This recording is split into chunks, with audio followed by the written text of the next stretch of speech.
Hozir qatga qarasangiz, mavzu hamma o'zini yon atrofidagi odamlar haqida. Yaxshilikni bilmadi, sotib ketdi, undan kutmadim, tashlab ketdi va hokazo.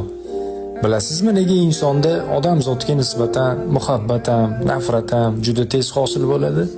Chunki qalbi bilan yaxshi ko'rib, ishonib, umid qilib, qalbi bilan yomon ko'rib, nafratlanadi. Qalbingizda muhabbat faqat Allohga bo'lsin. Ha birodar, odamzod shunaqa, siz nima kutuvdingiz? Odamzodni keragidan ortiq ulug'lab yorish kerak emas. Qanaqadir manfaat ustida birlashgan bo'lsangiz, manfaat tugasa hammasi tugaydi. Yaxshisi butun e'tiboringizni odamzodga qaratmang, qalbingizni bog'lamang. Hamma narsani Allohga topshiring. Allohga ishonib, undan so'rang va ungagina ibodat qiling. Oilangizda ham, do'st bo'lsangiz ham, bu ish qilsangiz ham Alloh uchun qiling. Har doim birinchi o'ringa Alloh qo'yilgan joyda adolatliroq qaror qabul qilasiz.